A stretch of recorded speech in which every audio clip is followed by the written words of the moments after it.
Boa noite, já está com o Semanário Econômico. Muito bem-vindo. Você é o nosso convidado especial num programa com uma vasta gama de informações correntes do cenário econômico nacional e internacional. Começaremos pelos aspectos de conjuntura econômicos, desenvolvimentos mais recentes que concitam desafios para a gestão macroeconômica e sustentabilidade das finanças públicas. Vamos aflorar este assunto com o nosso analista para assuntos dessa índole, Oldemir Belchior. Boa noite. Boa noite. Recentemente fomos brindados com um conjunto de informações relativamente aos desafios de curto e médio prazo do país, toda uma conjuntura macroeconômica apontando também para aspectos específicos, nomeadamente a sustentabilidade das finanças públicas. O que é que mudou fundamentalmente na informação que veio ao público num passado recente relativamente à situação macroeconômica do país, os seus desafios de curto e médio prazo? Boa noite, senhores telespectadores. Se nós olharmos portanto, o panorama internacional, portanto, porque Moçambique é uma economia aberta, portanto, e está exposta a vulnerabilidades externas, portanto, não houve uma mudança de contexto, portanto, a nível global.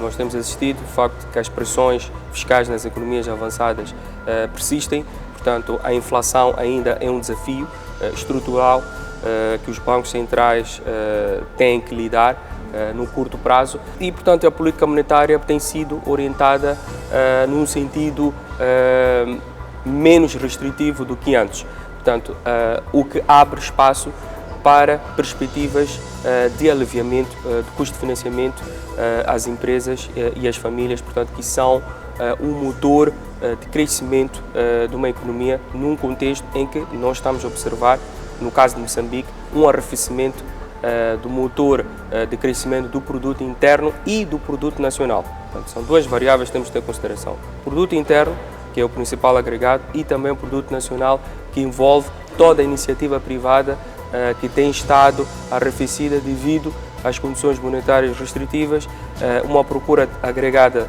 reprimida e também uma política orçamental menos expansionista nesta fase. Portanto, são estes os aspectos que vamos aprofundar, vamos detalhar e ver nas diferentes dimensões que estas primeiras informações deixadas aqui ficar pelo Oldemir Belchior comportam.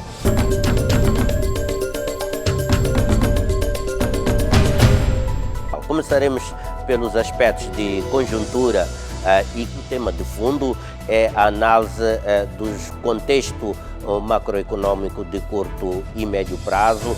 Houve desenvolvimentos recentes, conforme teve oportunidade de acompanhar na abertura do nosso programa. O Fundo Monetário Internacional produziu um relatório com recomendações significativas e isso merece da nossa parte alguma análise. Com efeito, o Oldemir Belchior já está em estúdio para aflorarmos essa situação, entre outros aspectos de conjuntura econômica do país. Este é o Semanário Econômico.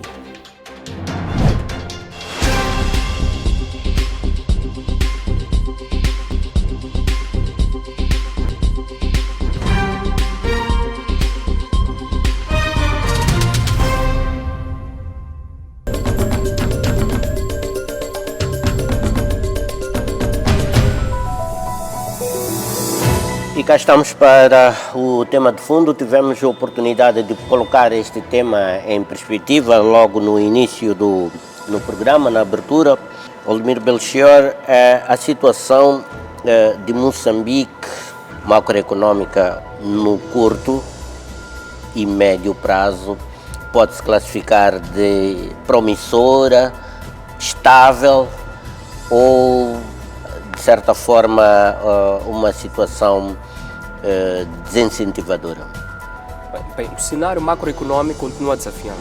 Continua desafiante devido a vários fatores. Portanto, tem fatores políticos e também econômicos que ainda, portanto, impactam em algumas variáveis endógenas e exógenas. Portanto, nós temos em 2024 um ano eleitoral. Isto altera todo o panorama político, económico e social e também impõe desafios adicionais para Moçambique. Eu diria que no curto prazo, portanto, nós temos que resolver, primeiramente, a problemática do crescimento do produto interno e do produto nacional. Tivemos uma desaceleração no crescimento. Tivemos uma desaceleração nos primeiros 3 meses de 2024, portanto, a atividade económica cresceu a um ritmo bastante lento, 3,2%, o que é inferior ao crescimento observado no quarto trimestre de 2023 de 4,2%. Portanto, não é nada que surpreende, portanto, é expectável que o crescimento ainda continue anémico. Porquê? Porque a economia de Moçambique tem sido movida a gás.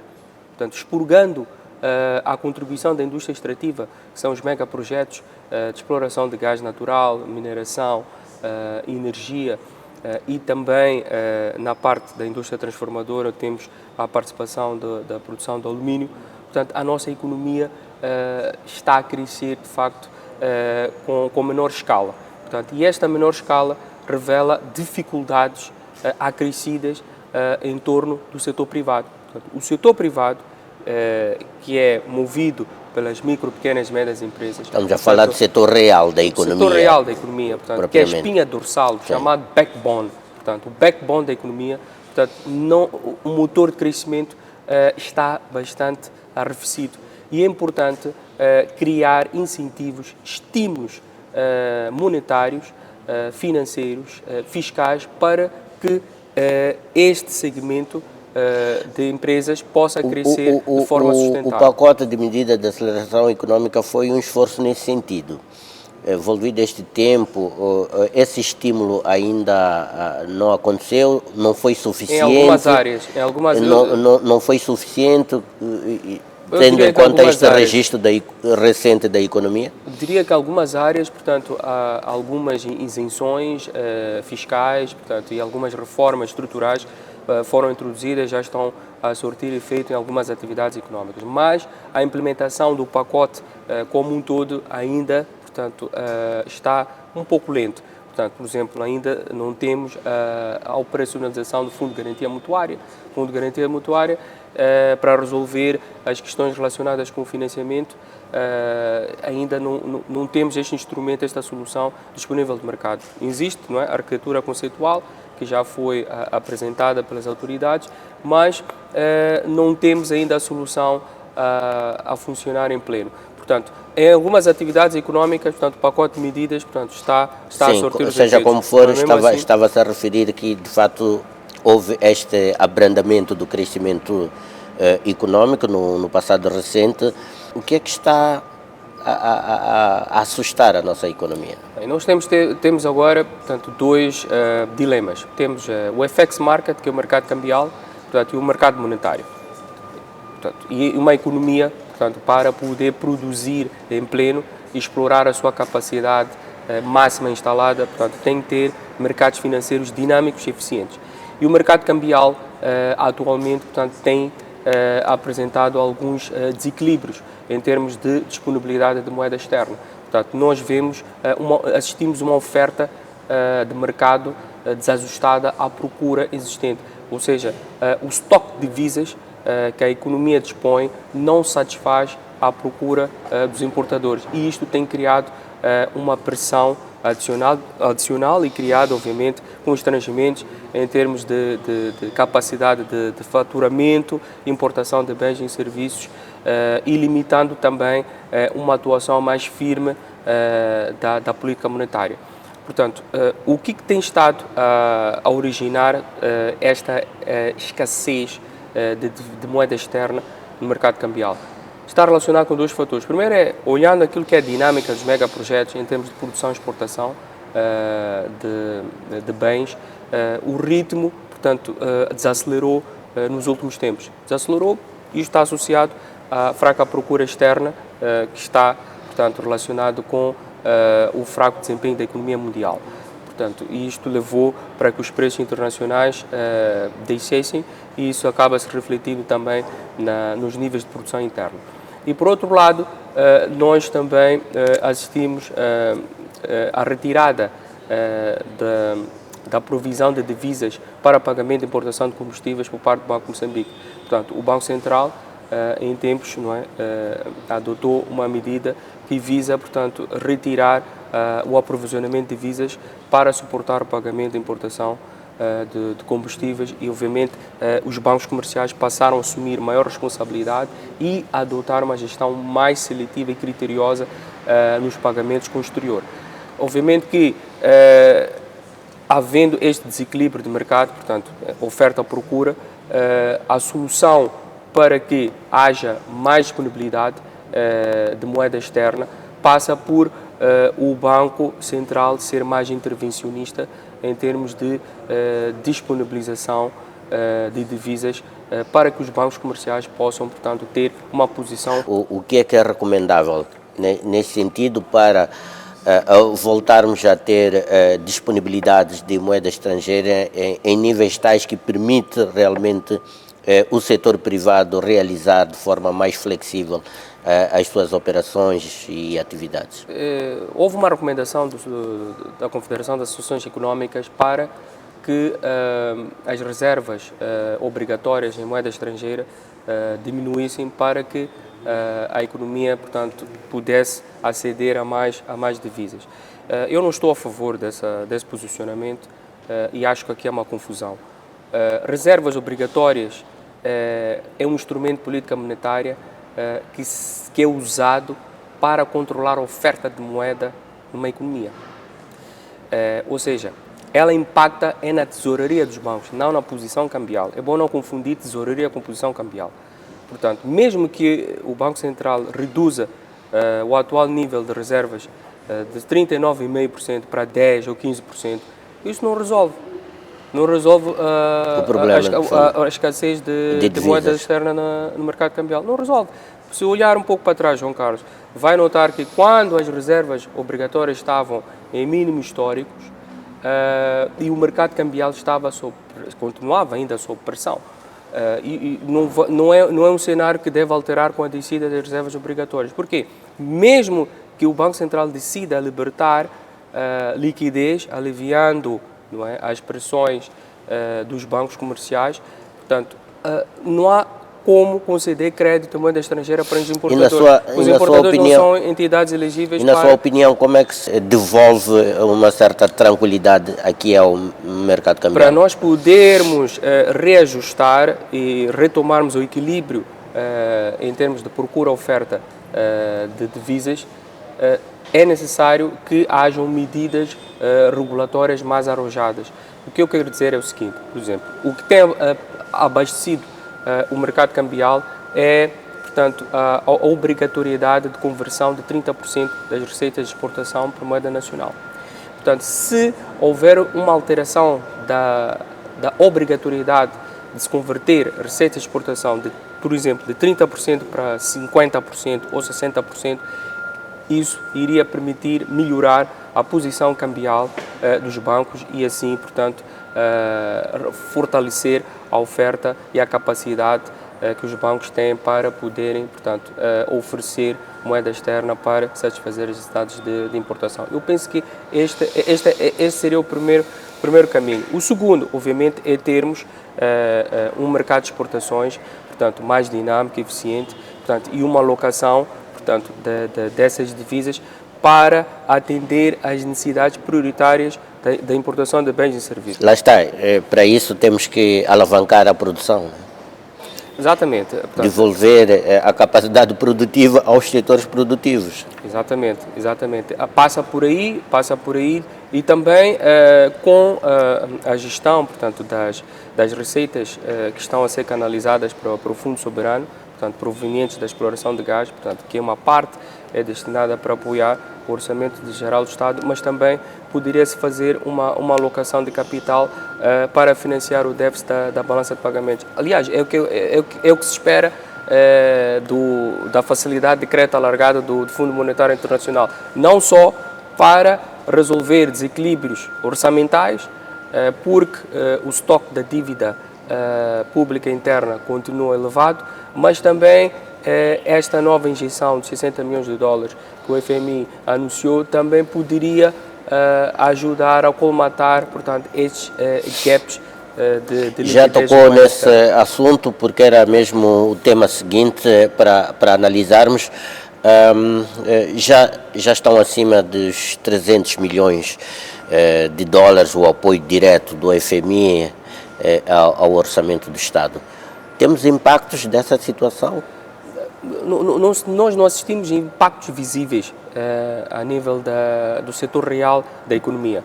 Embora já tenham desembolsado 350 milhões de dólares, portanto, e há mais um desembolso imediato de 60 milhões, portanto, mas não está a surtir os efeitos imediatos. Por que é que não sentimos esse impacto?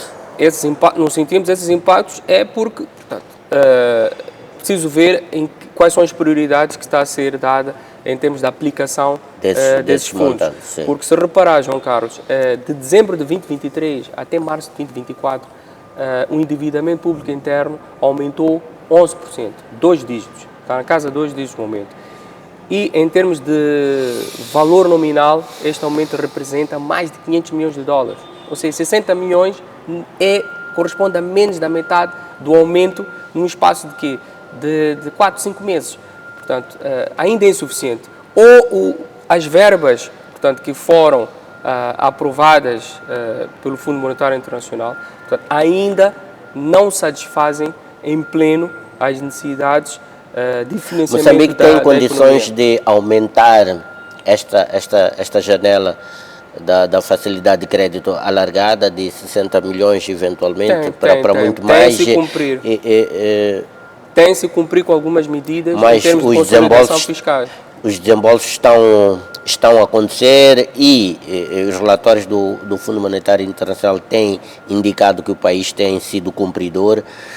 O que é que poderemos esperar, pelo menos, do ponto de vista da continuidade deste apoio do FMI, na perspectiva de vermos os impactos sobre a economia real e também no espaço fiscal para a realização de investimentos em várias atividades, como temos assistido, e é notório que o Estado está em dificuldades de tesouraria significativas para fazer face às suas despesas correntes e entre outros aspectos. Eu acredito que a médio e longo prazo este apoio financeiro do Fundo Monetário Internacional deverá continuar.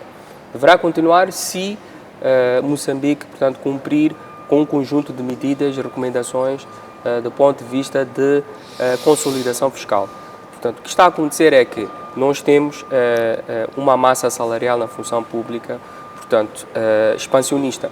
Portanto, e a despesa pública, neste momento, tem sido concentrada na despesa corrente, portanto, que é pagamento dos salários. E muitas das vezes essa despesa corrente, portanto, é derivada de um fraco desempenho de algumas empresas públicas. Portanto, algumas empresas públicas com fraca capacidade de geração de valor e efeito de escala têm absorvido uma grande parte dessa despesa pública. E o Fundo Monetário anunciou na sua recente avaliação algumas recomendações como racionalizar a despesa. E com razão. Obviamente, o caminho é por aí. Portanto, nós temos que ter um equilíbrio entre despesa pública de investimento e despesa pública corrente.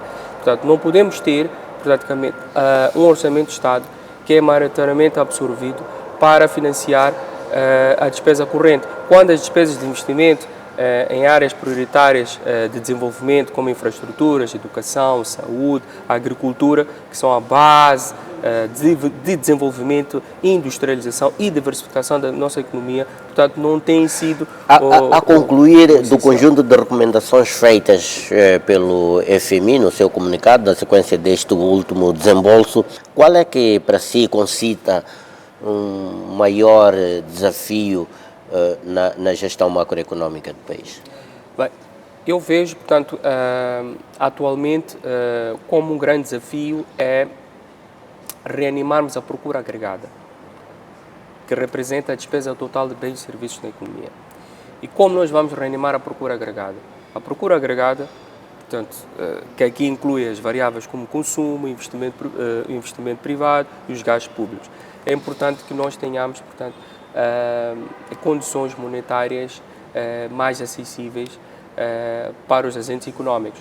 E o Fundo Monetário Internacional recomendou que, vendo uma descida da inflação, como que nós já estamos a observar, que a inflação está no mínimo histórico, 3%, portanto, há espaço para que as taxas de juros do mercado monetário interbancário possam também reduzir a um ritmo mais acelerado.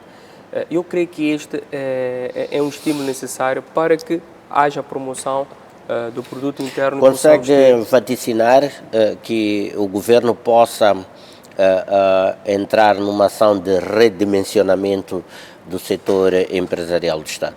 É uma hipótese a considerar, portanto, pode haver um redimensionamento, uma reestruturação do tecido empresarial público, portanto, tornando mais eficiente, mais agregador de valor, por meio de parcerias público-privadas. Portanto, algumas empresas públicas que estão a operar de forma debilitada podem, portanto, serem salvas através de processos de privatizações.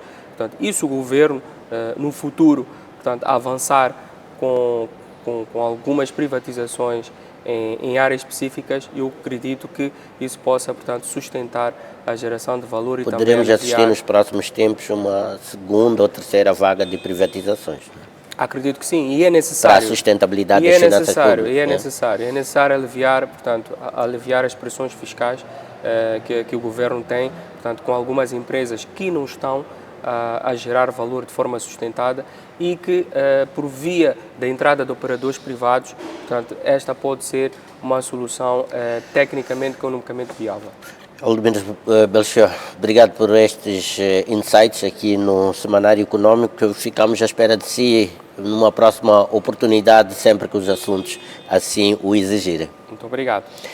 Ficamos assim quanto ao tema de fundo da presente edição. É tempo para uma breve pausa, retomamos a nossa escalada com mais informações rigorosamente preparadas para si.